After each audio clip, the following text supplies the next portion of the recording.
नाजरीन, आपका आग मऊ में खैर मकदम है। मैं हूं नौशाद अंसारी। आदाब। नगर पालिका परिषद मऊ के वार्ड नंबर 20 भदेसरा में आज शहर चेयरमैन अरशद जमाल ने मुकामी मेंबर सत्या सिंह और दिगर मुअज्जिज़ीन की मौजूदगी में सुलभ शौचालय का शानदार इफ्तिताह किया। इफ्तिताही तकरीब से कबल वार्ड मेंबर सत्या सिंह ने चेयरमैन अरशद जमाल और सफाई इंस्पेक्टर सत्य प्रकाश की गुलपोशी करके ज़बरदस्त इस्तकबाल किया।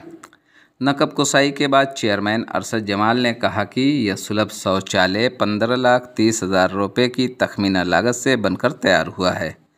उन्होंने कहा कि भारत सरकार की बहुत ही तरजीहाती स्कीम है स्वच्छ भारत मिशन। उसी स्कीम के तहत यहाँ सुलभ शौचालय की तामीर कराई गई है जो 10 सीटर है और उसमें ख्वातीन हजरात के लिए अलग अलग नज़्म किया गया है।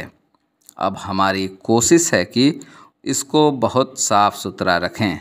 जो लोग खुले में बैतुल खला करते हैं उस पर रोक के लिए हुकूमत हिंद ने एक स्कीम बनाई थी कुछ साल कबल। उसी स्कीम का एक हिस्सा है कि खुले में बैतुल खला का इस्तेमाल करना क़तई तौर से ख़त्म हो गया है और उस पर पाबंदी आयद हो गई है। उन्होंने कहा कि मऊ में हम लोग इस सिमत में काफ़ी आगे बढ़ चुके हैं और हज़ारों की तादाद में हम लोगों ने घरों में बैतुल खला बनाए हैं और उसी तरह के शौचालय भी शहर में मुतअद्दिद मुकामात पर बनाए हैं।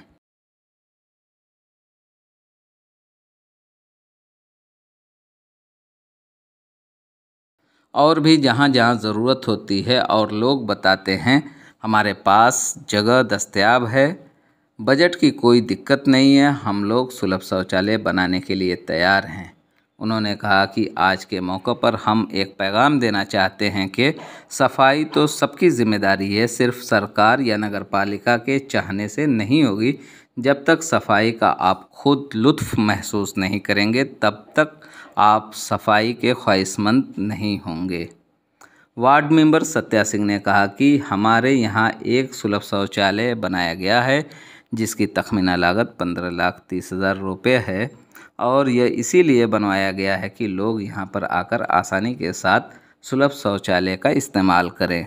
उन्होंने कहा कि हमें लग रहा है कि वज़ीर मौसूफ़ के वार्ड के बाद ऐसा हमारा पहला वार्ड है जो पूरे 45 वार्ड में सबसे ज़्यादा तरक्याती कामों के लिए टेंडर हुआ है।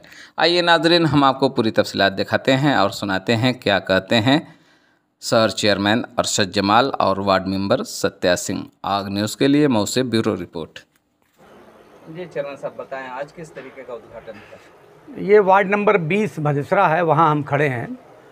तो भारत सरकार की एक बहुत महत्वाकांक्षी योजना स्वच्छ भारत मिशन, नाम आपने भी सुना होगा, उसी योजना के तहत यहाँ सुलभ शौचालय बनाया गया है 10 सीटर, जिसमें महिलाओं के लिए भी अलग है और पुरुषों के लिए अलग है। तो इस प्रकार से बहुत सारी जगहों पर बनाया जा रहा है, लेकिन अब इसको हम लोगों का प्रयास होगा कि बहुत साफ़ सुथरा रखें। जैसे खुले में जो शौच हो रही थी या जो खुले में बैतुल खला का जो इस्तेमाल हो रहा था उस पर रोक के लिए भारत सरकार ने एक योजना बनाई कुछ साल पहले। उसी योजना का एक हिस्सा है कि खुले में बैतुल खला का प्रयोग करना कतई तौर से एकदम वर्जित हो गया, उसको ख़त्म किया जाना चाहिए। और मऊ में मुझे लगता है कि शायद और जगह तो मैं नहीं जानता, लेकिन मऊ में तो हम लोग इस समय में काफ़ी आगे बढ़ चुके हैं और हज़ारों की संख्या में हम लोगों ने घरों में भी शौचालय बनाने की व्यवस्था कराई है और इस तरह के सुलभ शौचालय भी हम लोगों ने अनेकों स्थान में बनाए हैं। और भी जहाँ जहाँ ज़रूरत होती है लोग बताते हैं और अगर हमारे पास जगह उपलब्ध है तो बजट की कोई दिक्कत नहीं है, हम लोग सुलभ शौचालय बनाने के लिए तैयार हैं।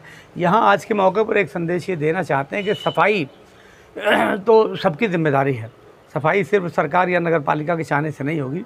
जब तक सफाई का आप खुद आनंद नहीं महसूस करेंगे तब तक आप सफाई के ख्वाहिशमंद नहीं होंगे। और सफाई आपके मन में इच्छा हो जाए, आप खुद ख्वाहिशमंद हो जाए कि सफाई रखना है, तब आपको सफाई का आनंद आएगा। तो मैं सब लोगों से स्वच्छ भारत मिशन के तहत बहुत बड़े बड़े प्रोग्राम चला रही है, लेकिन आज भी देखते हैं कि जो देही इलाका है ये शहर से थोड़ा सा आउटर में है, यहाँ पे देखते हैं सबके घर में लेटरिन बना हुआ है, बावजूद उसके ये बाहर निकल के लेटरिन करते हैं। देखिए, वो दरअसल बेदारी की कमी है। वही बात मैं कह रहा था कि लोगों के जहन में लोगों को जगाने की ज़रूरत है, जागरूकता की आवश्यकता है। और बहुत बड़े पैमाने पे पिछले कुछ सालों में बदलाव आया है। और धीरे धीरे जैसे जैसे जागरूकता बढ़ती जाएगी, लोगों को समझ आती जाएगी कि खुले में बैतुल खला का इस्तेमाल करने से बीमारियां फैलती हैं। बहुत सारे जरासीम जो खुली जगह में आते हैं तो उसके बहुत सारे नुकसानदेह हैं। जैसे पोलियो की बीमारी कहाँ से फैलती है? पोलियो की बीमारी स्टूल से ही फैलती है। अगर किसी के पास पोलियो है और उसने खुले में शौच किया तो जो उसने स्टूल निकाला उसी स्टूल से वो पोलियो दूसरों तक पहुंचता है। और 30 मीटर तक की दूरी तक वो पोलियो अगर उधर से कोई गुजरा तो दूसरे पर असर होगा, और अगर उसकी उम्र कम है तो उस पोलियो से वो ग्रसित हो जाएगा और फिर अगला बच्चा।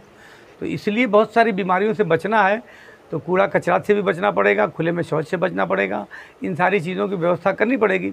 अब एक सवाल उठ सकता है कि बहुत सारे लोग ऐसे हैं जिनके घरों में वो व्यवस्था नहीं है, लेकिन अगर आप इरादा कर लें, जैसे मैं तो जिस तबके से आता हूँ माइनॉरिटीज़ का, तो हमारे घर में तो रहने के लिए कमरा ना हो, लेकिन हमारी कौम में ये है कि बैतुल खला पहले बनाते हैं। चूँकि इस्लाम में सफाई का बहुत ज़्यादा हुक्म है, पाकी का। हम तो पेशाब भी करेंगे तो धुलना हमारे वहाँ चूँकि अनिवार्य है, तो मुसलमानों के घरों में तो आपको ज़्यादातर बैतुल खला मिलेगा, भले ही छोटी स्थिति में। लेकिन ये सारे लोगों तक ये पैगाम पहुँचना चाहिए कि सफाई एक महत्व चीज़ है जिसको सब लोगों को समझने की आवश्यकता है। ठीक है। मेरा नाम सत्यप्रकाश सिंह है। मैं वार्ड नंबर 20 बख्तावरगंज नगर पालिका परिषद मऊ का सभासद हूँ। सभासद जी बताएं, आज चेयरमैन साहब ने उद्घाटन किया है, किस तरीके का उद्घाटन हुआ है? ये हमारे यहाँ एक सुलभ शौचालय बनाया गया था जो लगभग 15,30,000 की लागत से बना है। उसी का उद्घाटन चेयरमैन साहब के द्वारा किया गया है। तो ये जो शौचालय बना है इसमें आम लोग अपने घरों से आके शौच करेंगे? हाँ हाँ बिल्कुल, उसी लिए बनवाया गया है। 10 सीटर शौचालय है। 10 सीटर है जी। निःशुल्क होगा? निःशुल्क रहेगा, निःशुल्क रहेगा। लेकिन गांव में ज़्यादातर देखा जाए तो सबके घरों में लेटरिन बना हुआ है, लेकिन नहीं करते, तो क्या आपको उम्मीद है कि यहाँ लोग आकर करेंगे? उसी लिए तो बनाया गया है ना कि जो लेटरिन में नहीं करते हैं बाहर जाते हैं, जैसे बाहर जाएंगे शौचालय मिल जाएगा। ऐसी जगह पे है, जाहिर सी बात है कि शौचालय में जाएंगे लोग। अभी हाल ही में जो टेंडर हुआ है 40 लाख का एक पिच का टेंडर हुआ है, 16 लाख का हुआ है, 22 लाख का मंदिर का बाउंड्री का हुआ है। ऐसे बहुत सारे, हमको लग रहा है कि माननीय मंत्री जी के वार्ड के बाद हमारा एक पहला वार्ड ऐसा होगा कि पूरे 45 वार्ड में सबसे ज़्यादा टेंडर हुआ है आज तक 12 से 13-15 महीने में। लेकिन अभी भी तो आपके इलाके में बहुत सारे कच्चे रास्ते हैं। हमारा वार्ड बहुत पिछड़ा वार्ड था और बहुत लंबा वार्ड है जी। लगभग 7 किलोमीटर के एरिया में है मेरा वार्ड। तो वार्ड की जनता आपसे क्या उम्मीद करे? वार्ड की जनता हमको जिताई है, वोट देके तो आप चाहेगी यही ना कि अधिक से अधिक विकास हो। तो आप करेंगे ना? बिल्कुल एकदम। हम सुबह 3 घंटे रोज जनता के बीच जाते हैं। ठीक है।